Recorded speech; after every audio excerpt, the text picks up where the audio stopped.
It's time for bag number 4. So I'm going to open up this box. I've been calling this the good, the bad, and the ugly set, and purchase off of eBay. And I see a green coin in there. So I'm going to put this down for a moment. We're going to do this video a little bit different because I'm running out of memory card space on my phone. I'm going to go through and pick out all of the common ones and the things that we've seen in the first 3 video, and that's going to give us with a shorter video this time.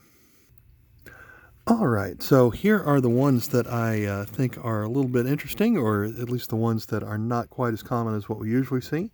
From the Republic of France, we have 10 centimes from 1924. Not particularly rare, but I still think it's kind of interesting.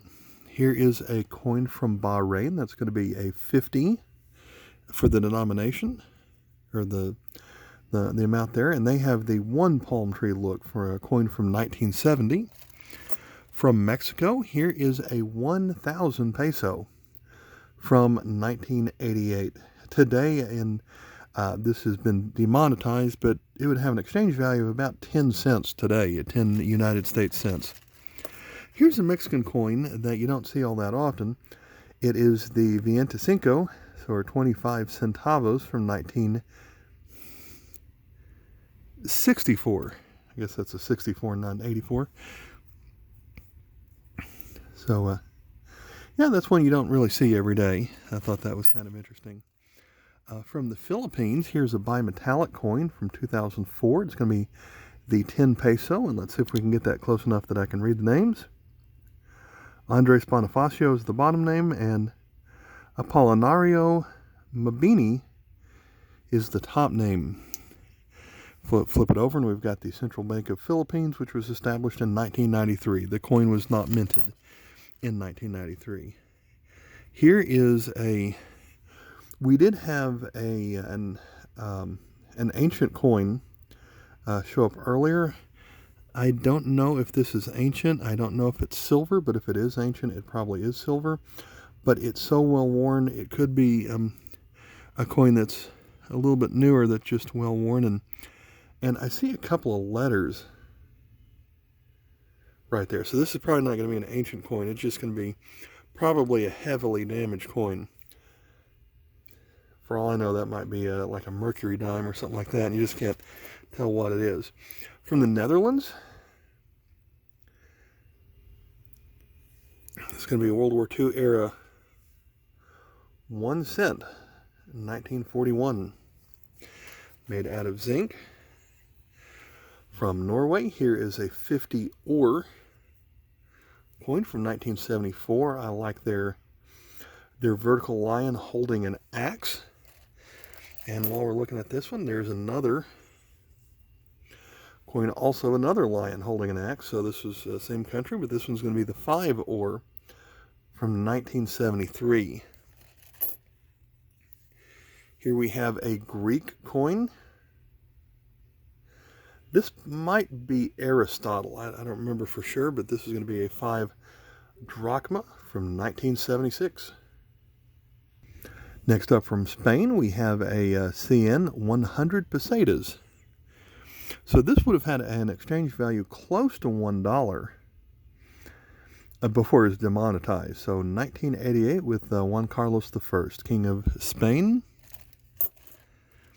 Also, here is, we had another British £1 coin in a previous bag. This one, but they had a series of maybe 8 different backs that would switch over and over. I think this is the Scottish design because of the unicorn that's on the right. But the backs would had about a cycle of maybe 8 or 10 coins that would change. And of course, the port of the Queen would change along with it. We've seen some Vietnam coins earlier. No, this is not Vietnam. We have another Notgeld coin. This is going to be 10 Pfennig. Kriegsgeld in 1917. So, for the state of Neuwied, RH. So these are some. The German government didn't have enough ability to produce all the coins that all of Germany needed, so different municipalities and regions produced their own short-term coins. And that is a whole world of coin collecting that you can get lost in with that. So the Kriegsgeld, Notgeld coin. So those are really good. I've got about 10 of those coins in my collection. For something that's quite old, we've got Napoleon III, Emperor of France, and the date is well worn on this one, and it's probably going to be 10 centimes, but it's so well worn that you can't see hardly any details on this side. I believe there's an eagle that would be appearing on this side. You can just kind of barely see it on here. That dates to about the 1850s. One other well-worn coin from the 1800s, we've got, this one is probably going to be from Italy because they use the centesimi. This looks like 18, can't see the rest of the date on here.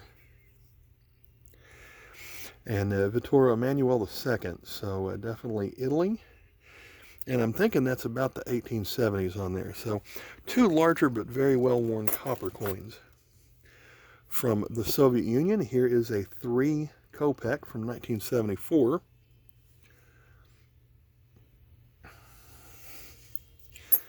From Singapore, even though this coin is made of brass, it has a lot of toning to it. This is the $1 coin. So another thicker coin, has words, and the edge kind of looks a lot like the British coin, but I've never seen a brass coin with this much toning to it. If it was silver, maybe that'd be worth something, but I don't think toning really helps non-silver coins all that much. So it's pretty easy to find British pennies, but you don't really see the British farthings that often. This one has a pretty good amount of shine to it from 1953. So 4 farthings would make 1 penny. Ew, that's not good. So it's amazing how one side could be perfect and the other side looks like it was underwater for the last 50 years. So that's kind of a shame.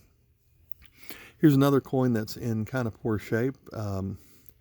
Can't see much to it other than a woman's face and a series of stars. We turn it over, and this is going to be from Brazil. It's going to be 100 race. And I don't yet see the date on this one. This is going to be close to 100 years old. And it got quite a bit of corrosion on here also. Oh, there's the date. It's in Roman numerals. So MCM1, that's 1901. So we're looking at something 121 years old right here.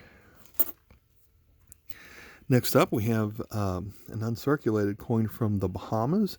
I probably would have skipped over it if it wasn't in such good shape, but here we have the pineapple on their 5-cent coin.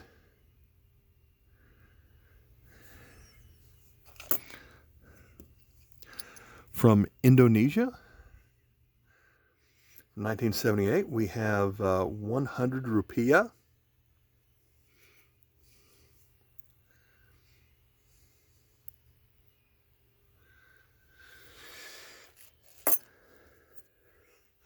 Next is Malaysia, and for a while all the Malaysian coins had this design. I guess it's a government building with the crescent moon and star or sun with it. This one is for 20 cents from 1979. Here is a very well-worn coin of Victoria Empress. And the other side has not much detail to it. So we've seen a lot of coins from India in this lot already, so I'm going to make a guess this is from India. It's weird how there's almost looks like a fingernail moon just in the coloring of the back of this one. So maybe that is from India, but not really enough to go on just by looking at it. That's kind of rare. Next up is a design I didn't recognize yet, so let's take a look at it closer. Oh, we've got a tax token, so 5 mils. So let's see, emergency school tax, purchase of 25 cents, tax token of 5 mils.